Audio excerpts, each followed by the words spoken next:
Hi, my name is Malia, and this is my journey to purpose. I was born in Hunan, China in 1997, and at that point in time, it was in the one-child policy. They started to only allow families to have one child, which meant that if there were a second child or a third child, they either had to get rid of it or keep it hidden, and they could face lots of fines, punishment, even imprisonment. I was lucky enough that my birth parents decided to leave me on a 24-hour police station. Unlike other babies, they didn't try to kill me, they didn't try to hurt me or anything like that. They actually left me there, and I was older. I wasn't a newborn, I was actually a few weeks old, which meant that they kept me, they nurtured me, they kept me healthy for those 3 weeks, which probably meant that I had a hard time parting with me as well. The police officers took me to an orphanage, a local orphanage. My parents, they always knew they wanted to adopt. They always thought it was part of their life, and they actually tried multiple times before me. So they went through the process with another family friends of ours. They fundraised, they worked hard. Chinese wanted their children to go to richer, older parents without kids, and my parents were none of those things. They were a young married couple with 2 children already, and my dad was a public school teacher.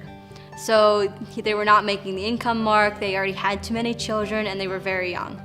The international adoption process is pretty expensive, and to do different things, they made Christmas ornaments, they made wooden snowmen out of fence posts, they did different meals, they tried to raise this money to kind of bring me home. It finally took 2 years. After 2 long years waiting, they received a picture of me, and I was placed in their family. So my parents believe that adoption is an amazing thing and it's a beautiful thing, and it was never hidden from me. I always knew right off the bat. They always told me I was adopted. One of the things that my parents really did a great job was helping me grow up around other adopted children who had similar stories to mine. We had this play group, it was really fun. We had different kids adopted from different places. There's a video of us as kids decorating cookies, and you just see our dining table covered in sugar as all these kids ranging from like 3 to 7 are trying to make chocolate cookies and decorate them. There's icing everywhere. But it was really fun to grow up in that environment and know that I wasn't alone. So as a kid, I never second-guessed being adopted. I was used to it. I was used to being the Chinese girl with the American family. But it never hit me until probably around middle school. I watched my friend who was also adopted struggle, and it began to bring up some things in me also. I began to realize that I did have a family out there that I never knew. I began to realize that I was different, and people's comments started to hurt a little bit more. I started hearing people say to my sisters and my brothers saying, "Oh, you have your dad's eyes. I can tell you are his daughter," or "You look like your mom." And I just never had that. For doctor's offices, or I'd fill out my sports physicals and they'd ask me for all the paternal and maternal diseases and stuff like that, and my whole form just said NA. Like, I felt like I lost a family, I lost parents who loved me.